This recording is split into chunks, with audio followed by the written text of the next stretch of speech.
Les institutions académiques, garantes du savoir et de l'éthique, font face à des pratiques qui entachent leur crédibilité. Les notes sexuellement transmissibles, issues de relations inappropriées entre enseignants et apprenants, ces dérives freinent l'essor du capital humain et prospèrent dans un environnement marqué par le silence. Face à cette réalité, le CIESPAC s'engage. L'institution porte un projet d'ouvrage intitulé Les notes sexuellement transmissibles NST en Afrique centrale, au-delà des mots, une initiative qui vise à dénoncer ces abus et susciter une prise de conscience. Ce phénomène, tel que nous l'analyserons, va bien au-delà. Il englobe une crise de l'éthique académique, une dégradation des valeurs morales, une instrumentalisation du pouvoir et une remise en cause des principes fondamentaux de justice, d'équité et de mérite.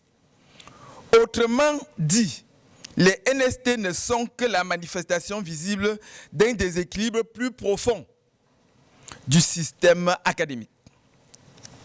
Nous ne sommes donc pas simplement face à un problème de comportement. Nous sommes face à un problème systémique, moral et institutionnel. Face à cela, le CIESPAC a fait un choix, transformer le silence en savoir et le savoir en action. Associé à ce projet, le représentant de l'OMS au Congo alerte. Selon lui, l'attribution de notes en échange de faveurs sexuelles entraîne de lourdes conséquences psychologiques chez les étudiants et impacte négativement leur formation professionnelle. Ces étudiants d'aujourd'hui que nous formons, demain quand nous tomberons malades, c'est dans leurs mains que nous allons tomber. Et si nous leur avons donné des notes parce qu'elles sont passées dans notre canapé ou dans notre lit et qu'elles n'ont pas les compétences nécessaires pour soigner, donc ils vont nous précipiter dans la tombe.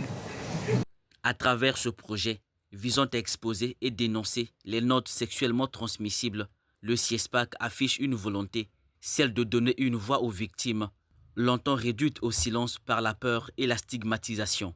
Depuis plusieurs années, ce phénomène fragilise le système éducatif, de l'école primaire à l'université.